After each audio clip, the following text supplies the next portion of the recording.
Assalamualaikum warahmatullahi wabarakatuh. Perkenalkan, nama saya Rizky Maulana dari Prodi Teknik Mesin semester 6. Di sini saya akan mempresentasikan hasil kerja saya pada mata kuliah Manajemen Produksi mengenai strategi proses. Nah, di sini ada sub-sub materi yang akan saya bahas. Yang pertama ada 4 strategi proses, pemilihan peralatan, analisis dan desain proses, pertimbangan khusus untuk desain proses jasa, teknologi produksi, teknologi dalam jasa, dan redesign atau perancangan ulang pada sebuah proses. Baik, langsung saja yang pertama ada definisi strategi proses. Strategi proses adalah pendekatan organisasi untuk mengubah sumber daya menjadi barang dan jasa. Tujuannya untuk menciptakan proses yang dapat menghasilkan produk untuk memenuhi kebutuhan pelanggan dalam batasan biaya dan kendala manajerial lainnya. Selanjutnya, 4 strategi proses. Yang pertama, fokus pada proses. Strategi ini yaitu pendekatan produksi yang mengorganisir fasilitas berdasarkan aktivitas atau proses spesifik. Di pabrik mungkin menangani pengelasan, pengasahan, dan pengecatan. Di kantor dapat berupa utang usaha, penjualan, dan penggajian. Di restoran berupa bar, panggangan, dan toko roti. Jadi fasilitas seperti ini berfokus pada proses dalam hal peralatan, tata letak, dan pengawasannya. Proses ini disebut juga sebagai proses intermittent atau intermittent process. Selanjutnya yang kedua, proses repetitif, yaitu strategi proses produksi yang menggunakan modul komponen yang telah disiapkan sebelumnya dalam lini perakitan atau assembly line klasik, seperti pada perakitan mobil, peralatan rumah tangga atau elektronik, dan makanan cepat saji atau fast food. Yang ketiga, proses produk, yaitu proses dengan volume tinggi dan variasi yang rendah, yang fasilitasnya diatur di sekitar produk. Disebut juga proses yang berkelanjutan, karena memiliki masa produksi yang sangat lama dan terus-menerus. Produksi seperti kaca, kertas, lembaran timah, bola lampu, bir, dan keripik kentang.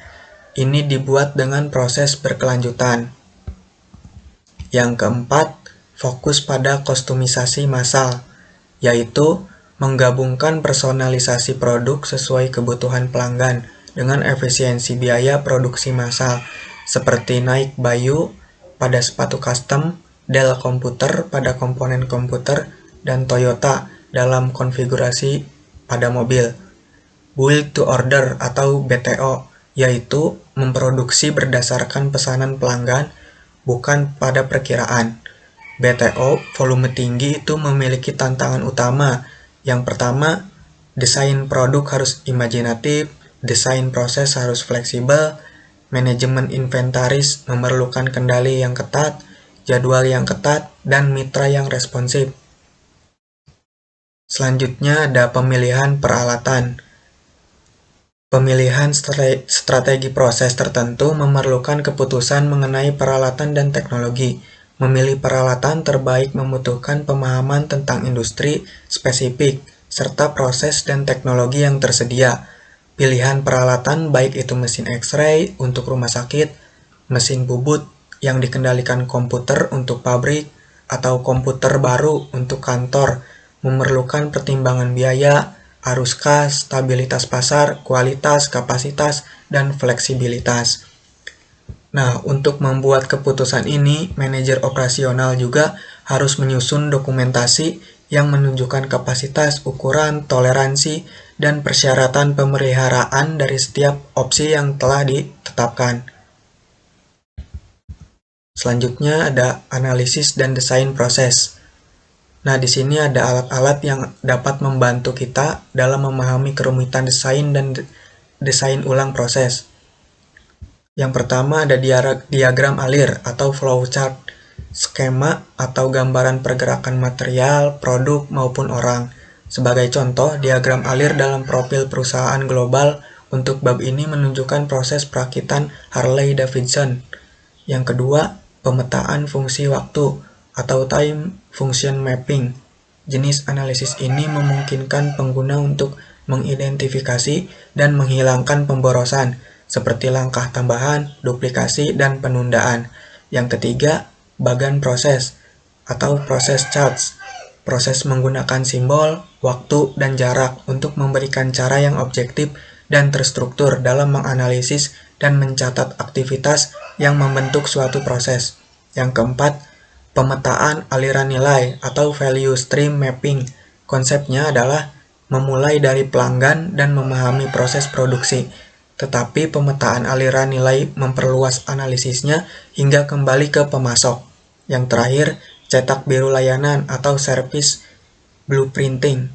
Teknik analisis proses yang berfokus pada pelanggan dan interaksi penyedia layanan dengan pelanggan tersebut. Selanjutnya ada pertimbangan khusus untuk desain proses layanan. Yang pertama, integrasi bukti fisik. Karena layanan tidak berwujud, penting untuk menyertakan komponen fisik seperti lingkungan kafe atau desain aplikasi, gunanya untuk meningkatkan kepercayaan dan menciptakan kesan yang berkualitas. Yang kedua, kustomisasi dan fleksibilitas. Desain harus memungkinkan variasi untuk memenuhi kebutuhan unik pelanggan, terutama dalam layanan intensif tenaga kerja. Yang ketiga, otomatisasi pendaftaran atau onboarding. Sistem otomatis ini untuk email selamat datang, pengaturan akun, tutorial, dan chatbot untuk meningkatkan efisiensi dan pengalaman pengguna. Yang keempat, interaksi pelanggan dan kapasitas. Proses ini harus dirancang untuk mengelola kapasitas, mengingat layanan tidak bisa disimpan. Yang kelima, pendekatan holistik dan customer journey, yaitu mendesain seluruh pengalaman pengguna, bukan hanya satu titik sentuh, untuk dapat memastikan berjalan dengan konsisten dan kepuasan pada pelanggan. Yang terakhir, tempat yang disesuaikan. Menggunakan alat bantu seperti service blueprinting, misalnya service experience blueprinting, untuk memetakan proses secara rinci dan mengidentifikasi potensi kegagalan. Selanjutnya ada teknologi produksi. Di sini ada 9 area teknologi. Yang pertama, teknologi mesin. Sebagian besar permesinan di dunia melakukan operasi dengan membuang material melalui operasi seperti pemotongan, pemboran atau drilling, penggurdian atau boring, dan pengefraisan atau milling. Sistem identifikasi otomatis, digitalisasi data dilakukan melalui papan ketik komputer, kode batang, frekuensi radio, karakter optik, dan sebagainya. Yang ketiga, pengendalian proses. Untuk menentukan dan mengendalikan suhu, tekanan, dan kuantitas di kilang minyak, proses petrokimia, pabrik semen, pabrik baja, reaktor nuklir, dan fasilitas berfokus produk lainnya. Yang keempat, sistem visi. Untuk memeriksa keripik kentang, Frito-Lay, sehingga kecacatan dapat diidentifikasi saat keripik berjalan di lini produksi. Sistem ini juga digunakan untuk memastikan bahwa bahan penyegel ada dalam jumlah yang dapat pada transmisi mesin cuci Whirlpool. Yang kelima, robot. Robot yaitu perangkat mekanis yang menggunakan impuls elektronik untuk mengaktifkan motor dan saklar. Robot dapat digunakan secara efektif untuk melakukan tugas-tugas yang sangat monoton atau berbahaya. Yang keenam, sistem penyimpanan dan pengambilan otomatis yang menyediakan penempatan dan pengambilan suku cadang serta produk secara otomatis ke dan dari tempat-tempat yang telah ditentukan di gudang. Sistem seperti ini umum digunakan di fasilitas distribusi pengecer seperti Walmart, Tupperware, dan Benetton. 7. Kendaraan berpemandu otomatis. Kereta yang dipandu dan dikendalikan secara elektronik yang digunakan dalam manufaktur dan pergudangan untuk memindahkan suku cadang serta peralatan. Yang ke-8, sistem manufaktur fleksibel. Contohnya, fasilitas Lockheed Martin dekat Dallas secara efisien membangun suku cadang yang unik untuk pesawat militer. Biaya yang terkait dengan pergantian dan utilisasi rendah telah dikurangi secara substansial. Yang ke-9, manufaktur terintegrasi komputer. Desain berbantuan komputer atau CAD menghasilkan instruksi elektronik yang diperlukan untuk menjalankan mesin yang dikendalikan secara numerik. Selanjutnya, teknologi dalam jasa. Teknologi dalam jasa mentransformasi operasional melalui otomatisasi, AI, dan platform digital, meningkatkan efisiensi kecepatan, serta personalisasi layanan. Ini mencangkup penggunaan cloud computing, data analytics, dan IoT untuk menciptakan nilai tambah, mengurangi biaya, dan memperkuat hubungan pelanggan di berbagai sektor. Jadi, teknologi ini sangat berperan penting dalam efisiensi dan produktivitas. Berkembangnya model bisnis seperti platform ekonomi, memudahkan pemasaran dan pelayanan, meningkatkan transparansi, dan mengurangi manipulasi data. Selanjutnya, desain ulang proses.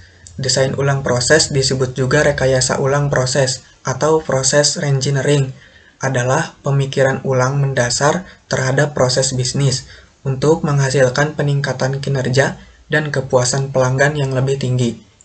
Desain ulang proses yang efektif bergantung pada tujuan prosesnya dengan tahapan seperti menganalisis kegiatan, peninjauan yang mendalam, rekayasa ulang, implementasi desain baru, dan evaluasi kinerja. Contoh kasusnya, yang pertama, misalnya salah satu rumah sakit mendesain ulang alur administrasi dan diagnosa untuk mengurangi beban staf dan mempercepat operasional di rumah sakit tersebut. Contoh kasus yang kedua, banyak bank seperti contohnya BCA mendesain ulang proses pembukaan rekening dan transaksi dari kantor cabang ke genggaman pelanggan agar jangkauan pasar lebih meluas. Untuk kesimpulannya dari materi ini yaitu strategi proses merupakan keputusan operasional yang mendasar. Tujuannya untuk menciptakan keunggulan kompetitif melalui pemilihan metode produksi yang tepat, baik yang berfokus pada volume tinggi untuk efisiensi biaya maupun fleksibilitas tinggi untuk kustomisasi produk. Memanfaatkan alat analisis seperti flowchart atau VSM, serta teknologi digital seperti robotika, RFID, CIM, guna meminimalkan pemborosan, meningkatkan fleksibilitas, dan menciptakan keunggulan kompetitif yang adaptif terhadap perubahan pasar di zaman yang modern ini. Terima kasih. Itu saja materi yang dapat saya sampaikan. Semoga bisa bermanfaat. Mohon maaf jika ada kesalahan. Ditutup. Wabillahi taufiq wal hidayah. Wassalamualaikum warahmatullahi wabarakatuh.